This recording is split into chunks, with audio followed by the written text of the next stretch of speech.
এবার বলতেছে, স্বামী গো শোনো, তুমি যে কিতাবটা পড়ে পড়ে থুইয়া দাও, আমিও কিতাবটা মাঝে মাঝে দেখছি, কিন্তু কিতাবের মধ্যে লেখা আছে নবীজি যে বাড়িতে প্রবেশ করিল 40 দিন জান্নাতি সুগন্ধি পাওয়া যাবে।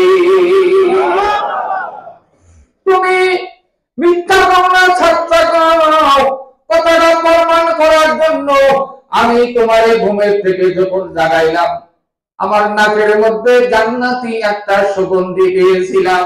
আস্তাগফিরুল্লাহাল্লাযী লা ইলাহা ইল্লা হুয়াল হাইয়ুল কাইয়্যুম ওয়া আতুবু ইলাইহি। এটা 100 বার, দৈনিক 100 বার। ঠিক আছে না এই কথা? কি করে ঠিক আছে? দৈনিক 200 বার, সকালে 100 বার, বিকেলে 100 বার। ও যা কই তাই কয়।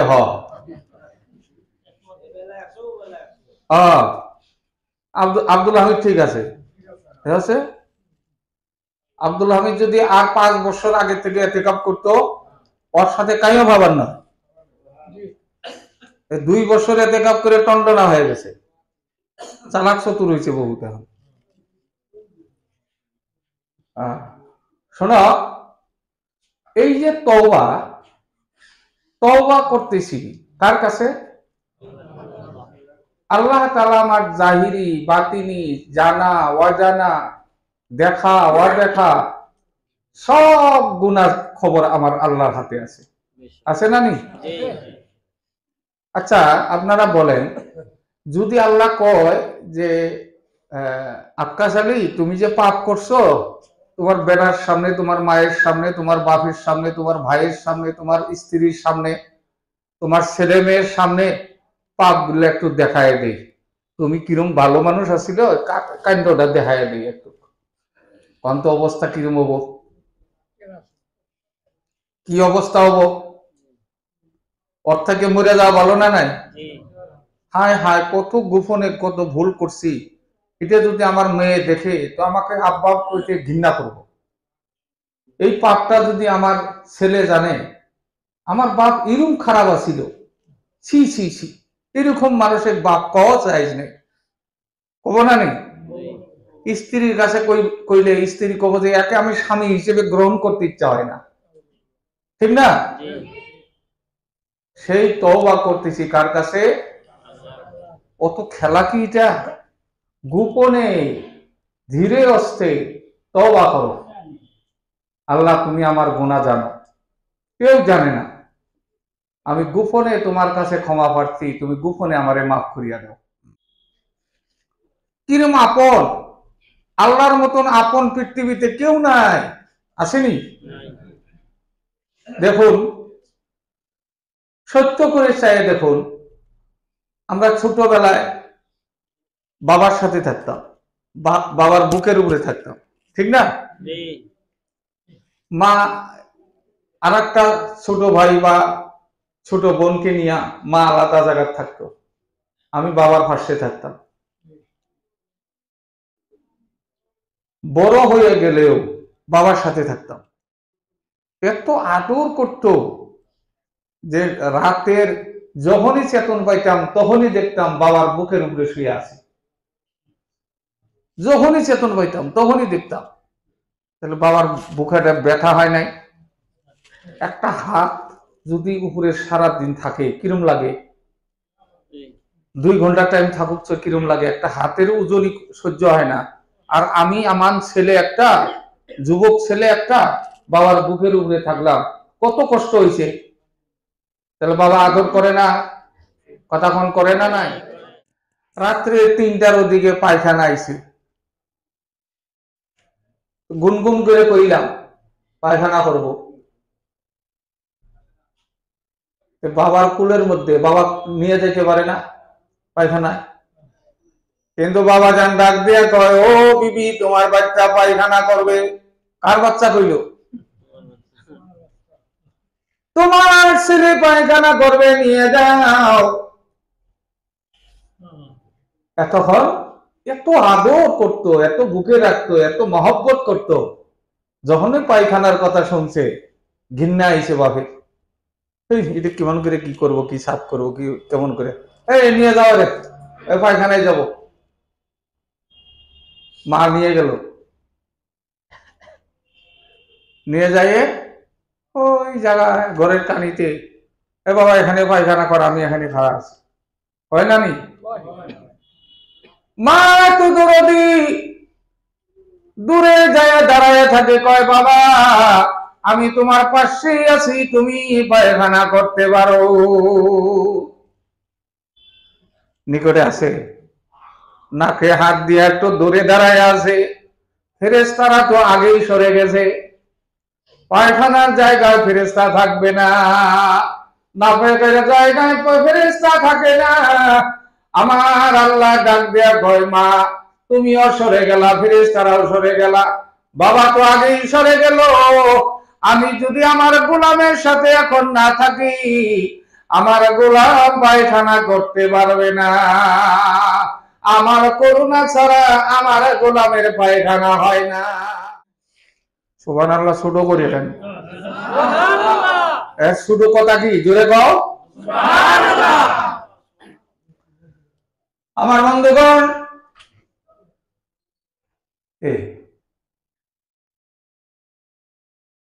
হাজার মন ঘৃত দিয়ে ভাজলে নিমের পাতা, হাজার মন ঘৃত দিয়ে ভাজলে নিমের পাতা, তবু নাহি যাব রে ভাই জাতিগত পিতা। ঠিক না ঠিক? জোরে কও ঠিক না ঠিক? হাজার মন আতর দিলে চিকার শরীরে, তবু গন্ধ যায় না রে ভাই চিকার শরীর থেকে। ঠিক না? চিকার জাতিগত একটা বৈশিষ্ট্য বন্ধু আছে, যে তো পাওয়ারই আতরই লাগাও, চিকা যদি পাত দিছে ওখানে কোনো আতরের দাম নাই। ঠিক না ঠিক? হাসে, আমি কই হাসে, খুশি, কত সুন্দর শোনা যায়, কারে যে কইলাম দিশা পাইল না।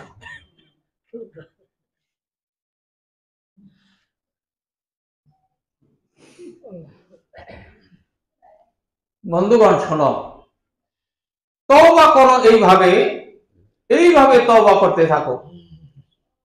আমার আল্লাহ দেখে, আমার আল্লাহ জানে, আমার আল্লাহ দয়ালু, আমার আল্লাহ আপন, আমার আল্লাহ থেকে আপন এই জমিনের মধ্যে কেহ নাই। আমি গভীরে গুনাহ করেছি, অন্ধকারে গুনাহ করেছি, আমি একা একা গুনাহ করেছি, চিন্তা করেছি, আমার আল্লাহ ছাড়া পৃথিবীর কেউ জানে না। সুবহানাল্লাহ। আমি মনে মনে বললাম, আয় আল্লাহ, অমুক দিনের গুনাহটা তুমি ছাড়া কেউ জানে না, অমুক রাত্রের গুনাহটা তুমি ছাড়া কেউ জানে না। মালিক রে, তুমি যদি এই গুনাহ নিয়ে হাসরের ময়দানে ছেলে মেয়ের সামনে বেজ্জিত করো আল্লাহ, আমার বাঁচিয়া থাকা থেকে মরে যাও ভালো হবে। ও আল্লাহ, তুমি আমার গোপনে গোপনে এই গুনাহ থেকে বাঁচাইয়ে দাও। এইভাবে যদি তওবা করেন, কবুল হবো না তওবা? কান্দা আইব না নাই? আপনি 100 বার বললেন আস্তাগফিরুল্লাহাল্লাযী লা ইলাহা ইল্লা হুয়াল হাইয়ুল কাইয়্যুম ওয়া আতুবু ইলাইহি, 100 বার পড়তেছেন, আর অন্তরে অন্তরে আপনার গুনার কথা মনে জাগাইতেছেন। ও আল্লাহর গোলাম, আল্লাহ বলে, বান্দারে তুমি যদি আমার কাছে নিজের ভুল স্বীকার করিয়া আমার কাছে মাথা নত করো, আমার কাছে যদি আত্মসমর্পণ করো গো, আমি তোমার এমন মালিক, তুমি আমার কাছে বলতে দেরি হয়, মাফ দিতে দেরি হয় না। এ গোলাম, তুমি আমার কাছে চাইতে দেরি হয়, আমি আল্লাহ ওয়াদা দিলাম তোমারে মাফ দিতে দেরি করি না। মাফের মতো মাফ চাও। তওবার মধ্যে 3টা ভাগ। তওবা কবুল হয় কয়টা স্তরে? 3 স্তরে। 1 নাম্বার, যে কাজটা ভুল করেছি এটা করব না, আগে ইকরার করা, অতি প্রথম এটা দিলের থেকে সরানো। 2 নাম্বার ভয় ভীতির সাথে ভয় করা, কাকে দেখে? আল্লাহকে দেখে। 3 নাম্বার ওয়াদা করা, মনে মনে ওয়াদা করা, প্রতিজ্ঞা করা যে আমি এই ভুল আর জীবনে করব না। আল্লাহ করুণার দিকে মাথা নত করো, ভিখারির মতন কান্দো, আল্লাহ মাফ করিয়ে দিবে। আল্লাহ মাফ করতে দেরি করে না, মোটেই দেরি করে না। আমার আল্লাহর মতন দরদি পৃথিবীতে কেউ নাই। সম্মানিত হাজিরি, এরপরে দরুদ শরীফ। দরুদ শরীফ কাকে সালাম দিবেন? মদিনা মনোয়ারায় নবীজি শুয়ে আছেন, যে নবীকে দেখার জন্য মনটা কান্দে, হামেশাই কান্দে, হামেশাই কান্দে, হামেশাই কান্দে। কিতাবে লেখে আল্লাহ নবীর চেহারা যদি কেউ স্বপ্নের মধ্যে দেখো, বাস্তবে দেখো, সবগের মধ্যে একবার নবীর চেহারা দেখতে পারো, তোমার শরীরটা জাহান্নামের আগুন থেকে হারাম হয়ে যায়। এই শরীর আর জাহান্নামে যাবে না। সুবহানাল্লাহ। তাহলে দেখা দরকার আছে না নি? ভাইও, এই খ্রিস্টান এক পূজারুটা এই সত্যরঞ্জনের মতো খালি এর ভুল ওর ভুল এগুলো খুঁজে বেড়ায়। এই কিতাবের ভুল, ও কিতাবের ভুল, ও ধর্মের ভুল, ও ধর্মের ভুল। তো ধরতে ধরতে ধরতে ধরতে এই শিব শক্তি সরলদীর মনে হইল সব কিতাবেরই দুই একটা ভুল ধরে দেখে দিয়া বড় মানুষ হইলাম। কিতাবের ভুল ধরে যদি মিডিয়াতে ছাড়ে তার বড় হইল না। তো ইসলাম ধর্মের কিতাব কোরআন শরীফ এত ভুল ধরলাম না। মানুষকে যদি আল্লাহ হেদায়েত করে, কি দিয়ে হেদায়েত করে দেখেন। নবীজির কাছে এক সাহাবী, এক ইহুদি গেছে দৌড়াইয়া, যায় কয় হুজুর আমি কলেমা পড়বো। হুজুর কয় আমি এত বছর ধরে তোমার দাওয়াত দেই, তুমি না আমি শুনবার পাবো না, আজকে কলেমা পড়বা মানে? কয়েন না। হ্যাঁ, ঘটনা কইছে যে মূর্তি থুয়া পেশাব করে গেছি, আইয়া মূর্তি ভিজা, তার তো রহমত নাজির হয়েছে আমার মূর্তির উপরে। জিবার দিয়ে দেখি নুন্ডা নুন্ডা না খেয়ে থাকে, দেখি কুত্তা একটা মর্দা কুত্তা খারাপ, তাহলে তো কাউয়ারি। ওই টাইমে নবীজি মিষ্টি হাসি দিয়া কইছিল, আল্লাহ মর্দা কুত্তার পেশাব খেলেও মানুষকে ইমানের দাওয়াত দাও। সুবহানাল্লাহ। এই শিব শক্তি সরলদের ইচ্ছা হইল ইসলামের ভুল ধরব, কোরআনের ভুল ধরব। আপনারা বুঝা পড়েন না বুঝা পড়েন, পড়া জানেন বা না জানেন, কোরআনের মধ্যে কোনো ভুল আছে? এই মুসলমান কথা কয় না, আছে? জোরে কও আছে? কোরআন শরীফ পড়তেছে, দৈনিক পড়ে, পড়তে পড়তে পড়তে পড়তে পাইছে কি পাইছে? ইয়া আইয়ুহাল্লাযীনা আমানু লা তাকরাবুস সালাত ওয়া আনতুম সুকারা। সুবহানাল্লাহ। এবার পাইলো মালিক জানাইতেছে, গোলামরে তোমরা যারা আমার ইবাদত করো, পবিত্র না হয়ে আমার ইবাদতে আসিও না, অপবিত্র অবস্থায় আমার ইবাদত করিও না। তো পবিত্র কোরআনে ভুল ধরতে যাইয়া এই আয়াতটা পাইছি যে মানুষ, পৃথিবীর যত ধর্মের মানুষ ইবাদত করো, আগে নিজে পবিত্র হও, পবিত্র জায়গায় পবিত্র হয়ে ইবাদত করো, অপবিত্র অবস্থায় আমাকে ডাক দিও না, আমার নিকটে আইও না। সুবহানাল্লাহ। শিব শক্তি বলতে, আল্লাহ এটা কেমন কথা হলো? যার ভুল ধরতে আইলাম তিনি আমারে ভুল ধরে বসলো। আমাদের গির্জার মধ্যে কুত্তায় পেশাব করে, গির্জার সামনে কুত্তায় শুয়ে থাকে, এর নাপাকের মধ্যে আমরা যাই সিজদা দেই, আমরা ওখানে তাসবিহ আমরা ডাকি, ডাকতে থাকি, মন্দিরগুলোর মধ্যে লক্ষ্য করে দেখো পাহাড় গ্যারেজ হলো মন্দিরের সামনে, ঠিক না? পচা গুন্ডু দুর্গন্ধ আলা পাড়া কোনখানে যদি না পাও মন্দিরের বাড়ি বাড়ি পাবা, বারিন্দার পাবা, ঠিক না? আমার বন্ধুগণ, শিব শক্তির মাথা ঘুরে গেল, কান্দা শুরু করলেন। কিতাবের ভুল ধরবো তো দূরের কথা, কিতাব তো আমার জিন্দেগি ভুল ধরে ফেলছে, আমি পবিত্র হব কি দিয়া? এবার রিসার্চ করে নিজে নিজে আবু জেহেল যেমন বলছিলেন আমি মোহাম্মদ কি আখিরি নবী মানিয়ার মধ্যে সন্দেহ নাই, কিন্তু আমি ঈমান আনবো না, আমি নবী মানবো না, আমার ব্যক্তিত্ব বংশধরের ব্যক্তিত্ব নষ্ট হয়ে যাবে, এই জন্য মানি না। কিন্তু মোহাম্মদ যে আখিরি নবী এর মধ্যে সন্দেহ নাই।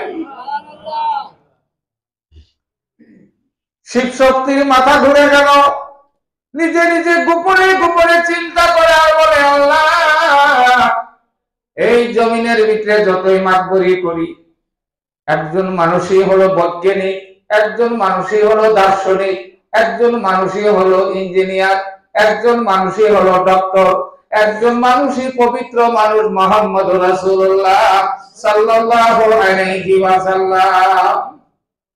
তার জীবনী না পড়লে তো আমি পবিত্রতা শিখবো না। উনি নবীজির কিতাব কিনে নিয়ে আসলেন, জীবনী কিনে নিয়ে আসলেন, সুবহানাল্লাহ। কোন ভুলে কোথায় যায়? আমার কথা বুঝতেছেন? দরুদ শরীফের ফাজাইল কইতেছি, কিন্তু মনে রাখেন আমার বন্ধু, শোনো, এবার কিতাব যতই পড়ুক, হিন্দু পড়ুক, মুসলিম পড়ুক, খ্রিস্টান পড়ুক, জৈন পড়ুক, যখন নবীজির নাম আসে ব্র্যাকেটের মধ্যে সাল্লাল্লাহু আলাইহি ওয়াসাল্লাম আছে না নাই? এটা বাদ দিয়া কেউ পড়বো? নিশ্চয় সাল্লাল্লাহু আলাইহি সাল্লাম পড়বে।